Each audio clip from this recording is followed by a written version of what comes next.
What early pioneers ate to survive the Old West? Ever wondered how pioneers really ate out on the wild frontier? There were no grocery stores or takeout in sight. Pioneers cooked up meals using whatever they could hunt, gather, or trade. From mystery meat stews to pies filled with unexpected ingredients, survival meant thinking outside the recipe book. Ready to discover the strangest flavors of the Old West? Brace yourself. Some of these frontier foods just might blow your mind. Calf's foot jelly. Ho, ho, ho! Cookie's done some cooking. Come and get it. Imagine hearing that shout across a dusty frontier camp, and instead of pie or cake, you're handed a wobbly, shimmering dessert. That's calf's foot jelly, the Jell-O of the Old West, made decades before Jell-O was even invented. Gelatin desserts might seem like a modern comfort, but pioneers got creative long before the iconic boxed mix hit store shelves in 1897. Their secret? Boiling calves' feet for hours to extract natural gelatin, then combining it with eggs, lemon juice, sugar, and a hint of spice. Once cooled and set, the result was a glistening sweet treat that made any meal feel a little more special, even if it looked a bit strange. Ambitious cooks sometimes added white wine, whipped egg whites, or even crushed eggshells, just as a Virginia recipe book suggested, to refine the texture and flavor. For those who craved something more complex, Mrs. J. Chadwick's 1853 cookbook laid out a detailed version. Simmer 4 feet in a gallon of water until it reduces, strain, chill, then mix in wine, lemon juice, and plenty of egg whites, letting it boil and then straining through a flannel bag. Repeating as needed for that perfect, delicate consistency. Sweet calf's foot jelly had its fans across the West, but savory versions called pacha were beloved in Jewish communities long before the pioneer era. Even now, you can order pacha at specialty delis in places like New York and Miami. While the dish might surprise modern diners, it stands as proof of the frontier spirit, willing to turn even boiled hooves into a dessert worth remembering. Sweet potato coffee. Coffee was more than a luxury on the pioneer trail. It was nearly impossible to come by. With genuine coffee beans scarce and precious, settlers refused to let go of their morning ritual. Instead, they set their minds to finding an alternative that could offer a sense of comfort at sunrise. Their answer? A surprising invention known as sweet potato coffee. To create this makeshift brew, pioneers peeled, cooked, and mashed sweet potatoes, then shaped the mash into small patties. These were blended with rye flour dried completely, and finally ground into a fine powder that was almost as light as prairie dust.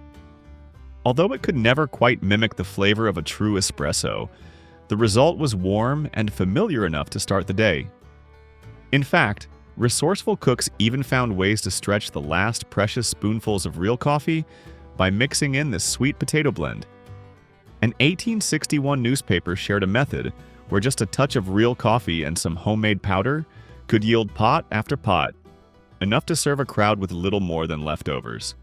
By turning simple root vegetables into something reminiscent of coffee, these settlers showed remarkable ingenuity, transforming hardship into a daily tradition that brought comfort and a sense of normalcy to their lives. Sweet potato coffee is just one example of how frontier life inspired culinary creativity, proof that even in the toughest times, a little determination could brew up something special. Hardtack. When it came to long journeys across the frontier, pioneers needed food that could withstand the harshest conditions, and nothing fit that bill quite like hardtack. This simple, nearly indestructible biscuit was a staple for travelers and soldiers alike. Made from nothing more than flour, water, and a bit of salt, hardtack was mixed into a stiff dough, rolled out, and cut into squares or rectangles. The pieces were then baked at a low temperature for hours, sometimes even baked twice, to drive out every bit of moisture.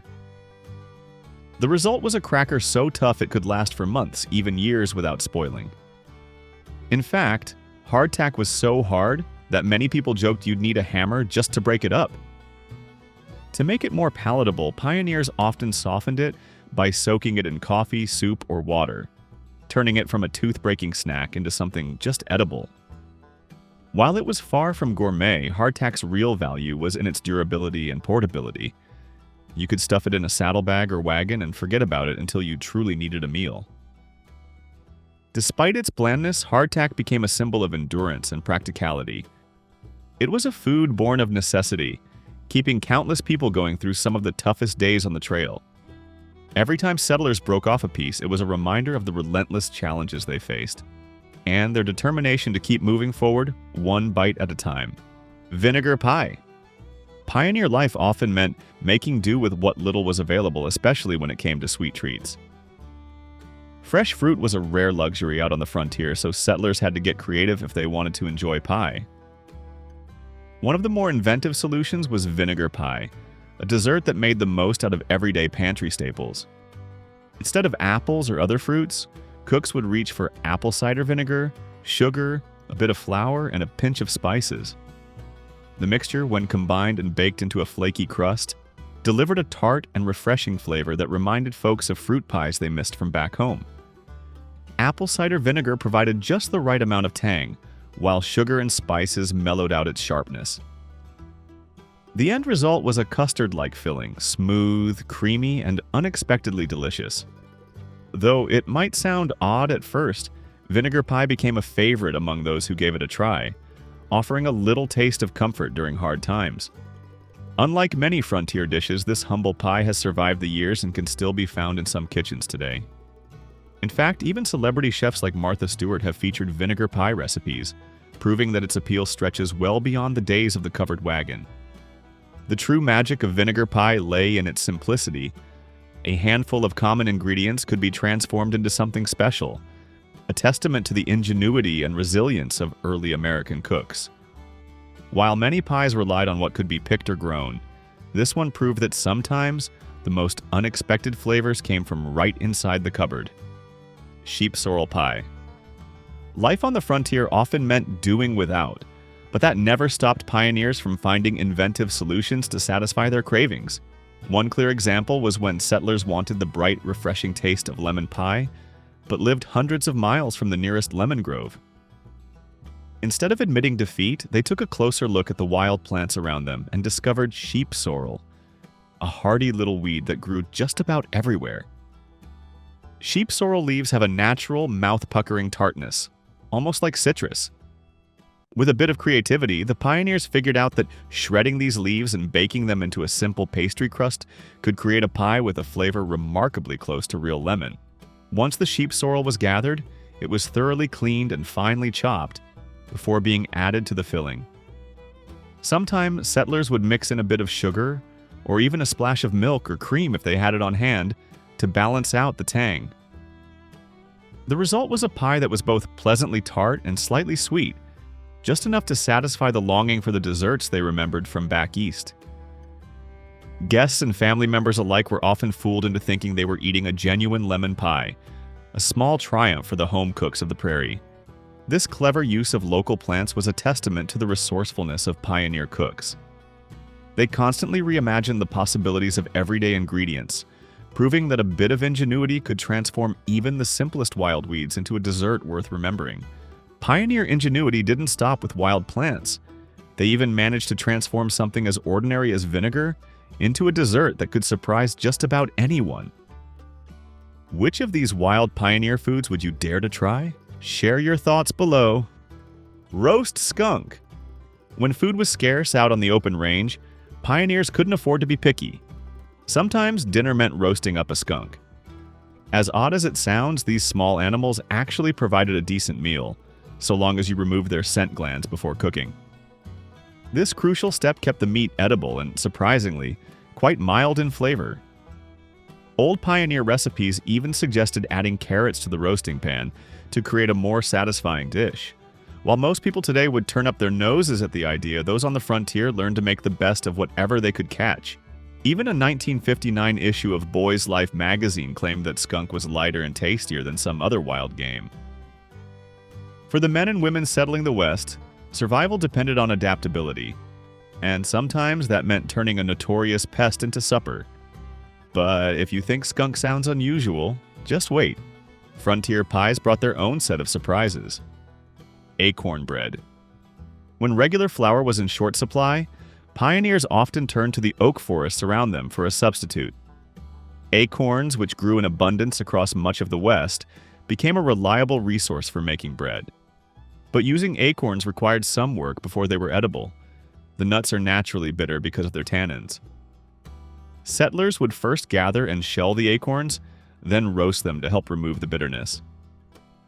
Sometimes they'd even soak the acorns in water or boil them, further drawing out the harsh flavors.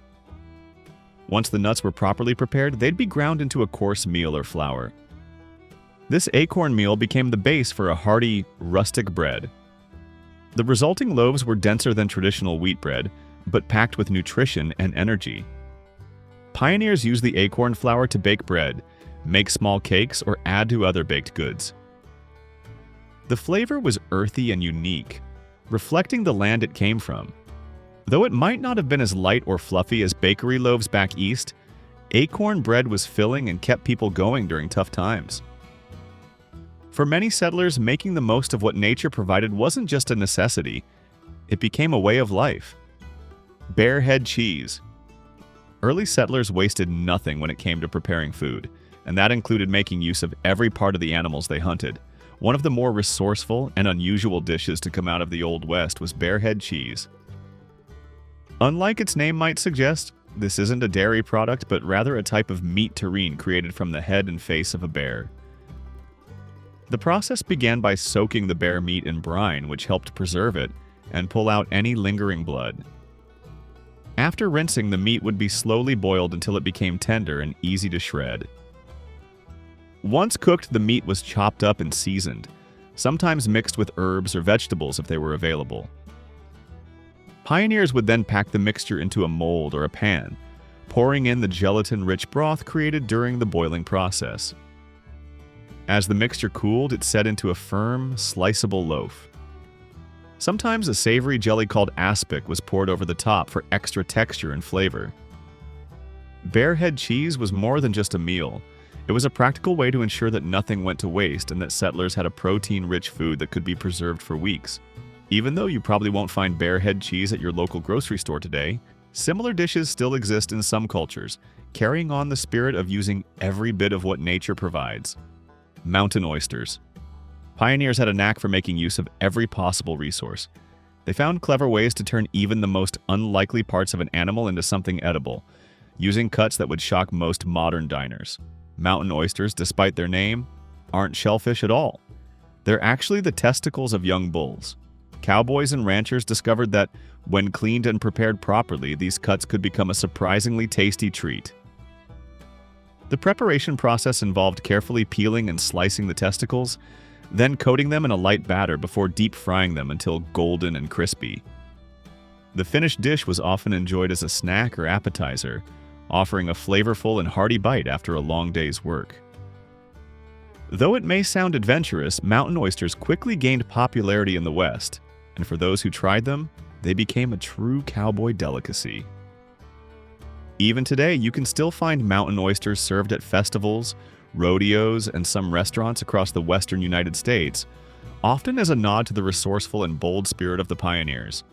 This unusual specialty highlights just how inventive pioneer cooks could be, transforming every part of an animal into food and constantly surprising outsiders with their creativity at the dinner table. Beef tea. Beef tea might sound unusual today, but for settlers carving out a new life far from home, it was an absolute staple, both for nourishment and for comfort. The process was simple yet effective. Thin strips of salted beef were simmered gently in water, allowing the essence and nutrients of the meat to seep into the liquid. After straining away the solids, what remained was a clear, savory broth, packed with protein and flavor. Pioneers drank beef tea as a warming beverage, especially during colder months or when recovering from illness. It was often recommended for anyone with a weak appetite or in need of a restorative boost, acting almost like an early version of an energy drink or health tonic.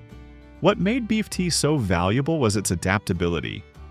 When beef wasn't available, settlers could easily substitute chicken, lamb, or even a variety of vegetables, crafting a nourishing broth from whatever ingredients they managed to find. Sometimes this broth served as the base for hearty stews or soups, stretching meager supplies a little further while still offering a satisfying meal.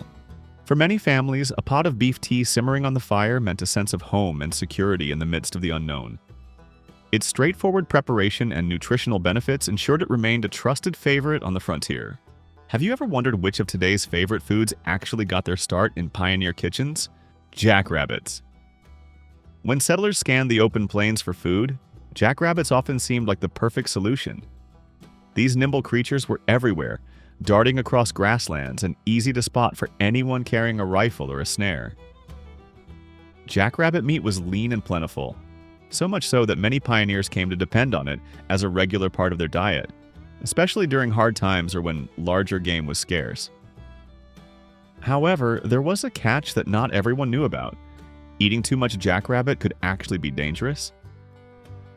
Unlike fattier meats, jackrabbit is extremely low in fat and almost pure protein.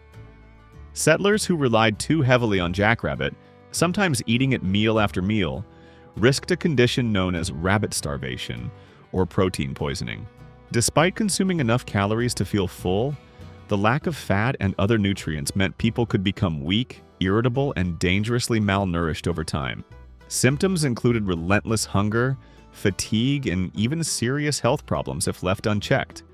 Because of this, wise pioneers learned to balance their diets by adding whatever fats, vegetables, or grains they could find to go with the rabbit meat. They might simmer the meat in a stew with wild greens or use drippings from other animals if available. Jackrabbits helped many families survive in tough seasons, but the lesson was clear. Variety was crucial for staying healthy on the frontier. Jackrabbit dinners show that while the land could provide plenty, true survival demanded more than just a keen eye.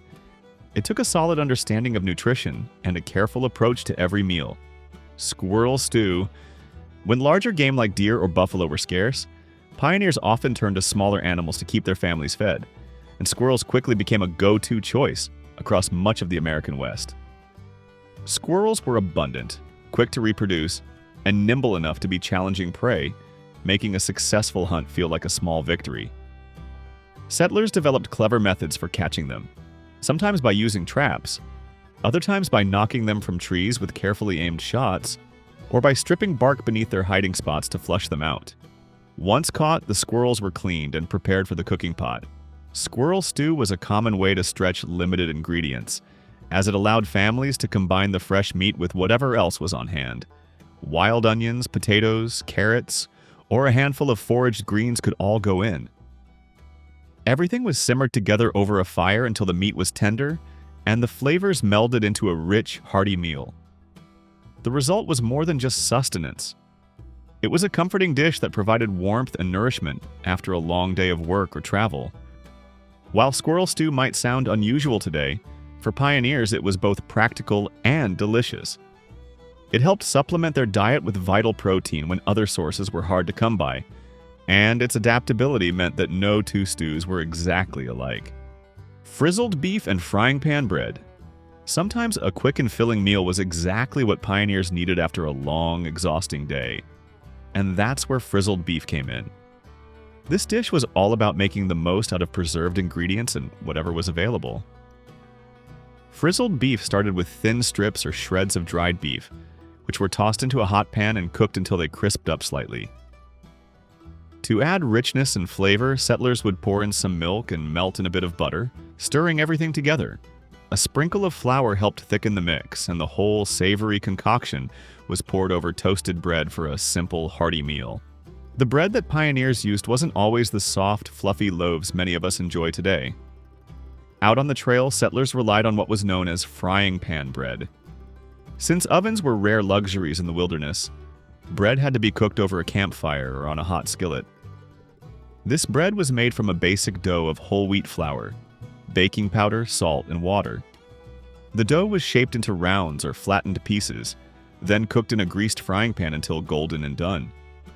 It was denser and more substantial than traditional loaves, but provided plenty of energy and held up well on long journeys. Pairing frizzled beef with frying pan bread created a meal that was not only filling and nutritious, but also easy to prepare with minimal supplies. Salted pork. Salted pork quickly became a mainstay in pioneer pantries, valued for its ability to last through long journeys and harsh seasons. Before refrigeration, fresh meat spoiled quickly, so pioneers needed a way to preserve protein for weeks or even months. Salting was the answer.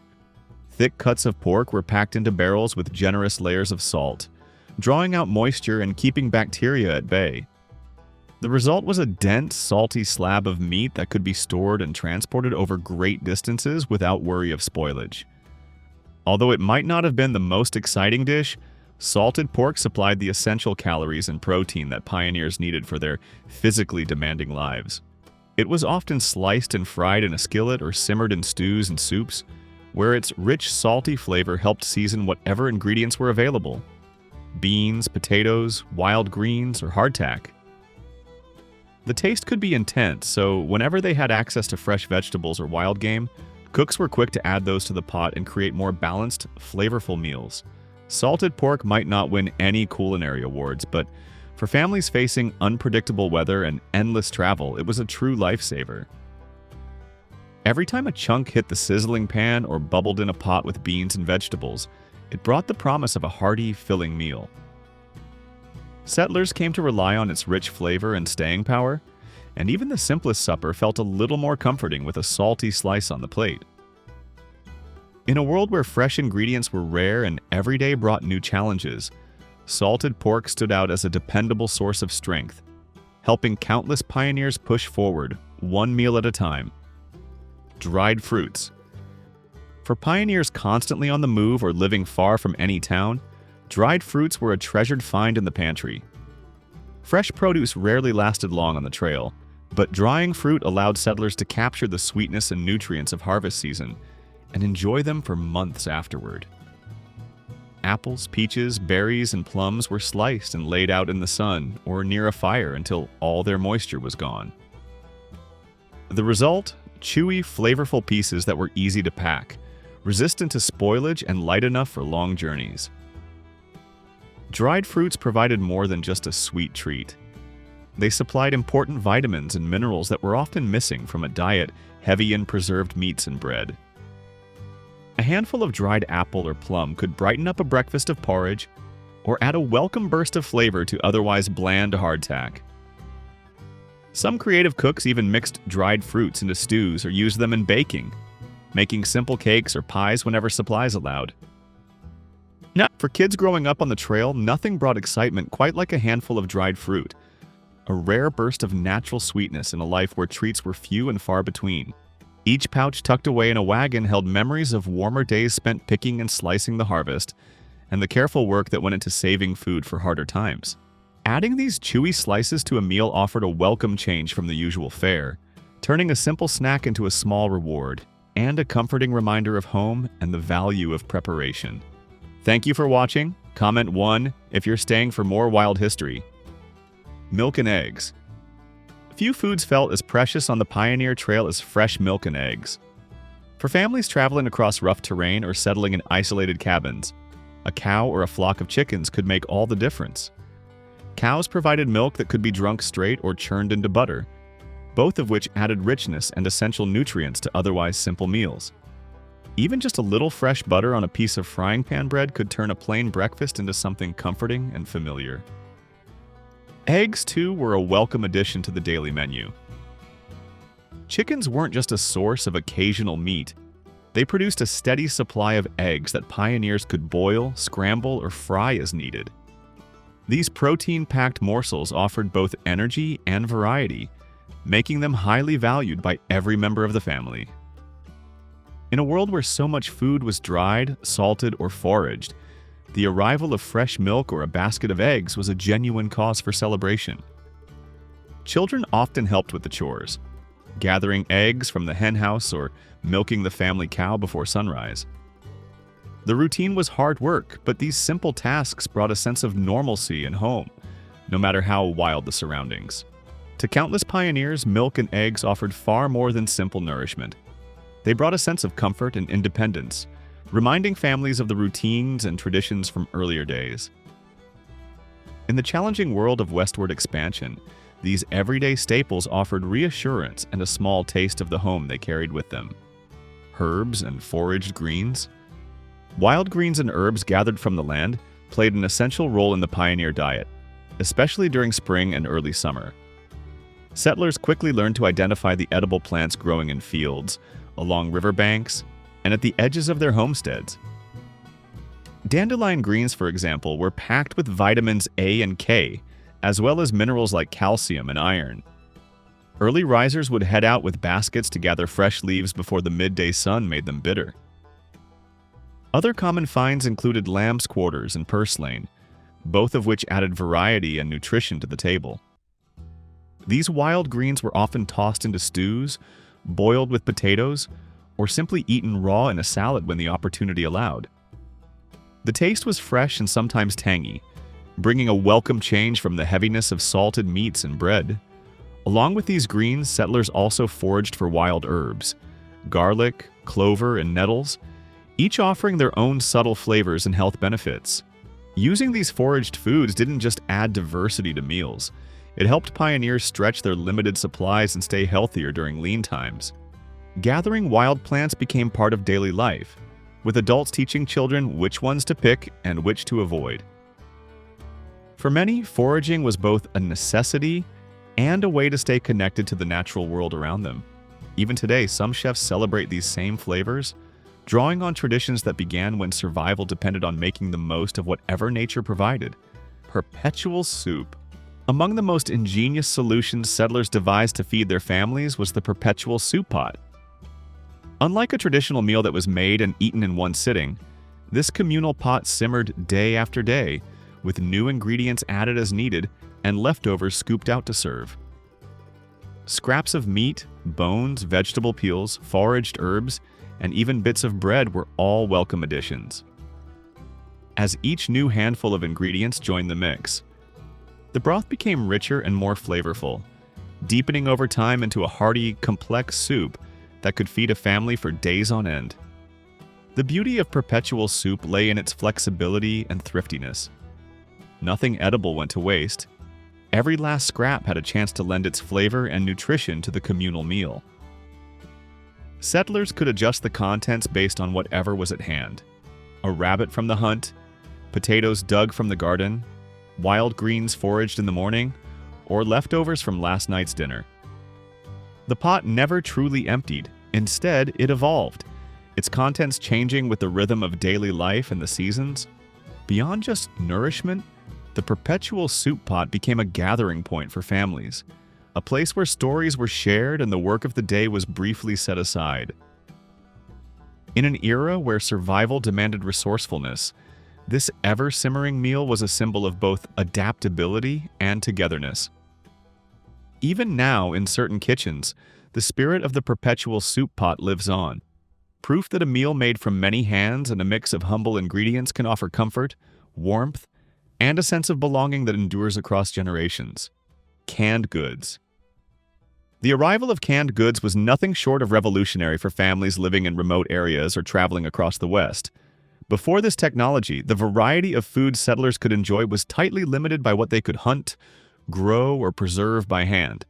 With canned food, suddenly it was possible to store vegetables like peas, corn, and green beans, as well as meats such as beef, chicken, pork, and even fish like salmon or sardines, for months without worry. The tough metal containers kept food safe from pests and spoilage, opening up new possibilities for meals even when fresh ingredients were out of reach. Canned goods meant a pioneer could create a more balanced, nutritious diet regardless of the season or how far they were from the nearest market. Beans and vegetables added vitamins, while canned meats brought needed protein and variety to otherwise repetitive fare. Quick to pack, easy to use, and long-lasting, these staples became a game-changer for life on the trail or in an isolated homestead. As time went on, the presence of canned goods on the shelves became a sign of progress and hope for many families. With cans tucked into storage trunks and wagon boxes, families were able to cook dishes that felt a little more like home, even in the wildest reaches of the American frontier. The simple act of opening a can of peaches or a tin of ham brought a touch of comfort and novelty to an otherwise rugged existence. Well, that was a fascinating look back, wasn't it? It really makes you appreciate the resilience and ingenuity of those early pioneers and how they made every meal count. What surprised you the most about their diet? Or perhaps you have a family story about simple meals from the past? Let me know in the comments below. If you enjoyed this trip into Old West history, please hit that like button. It really helps the channel. And don't forget to subscribe for more journeys back in time. Thanks for watching, and we'll see you on the next adventure.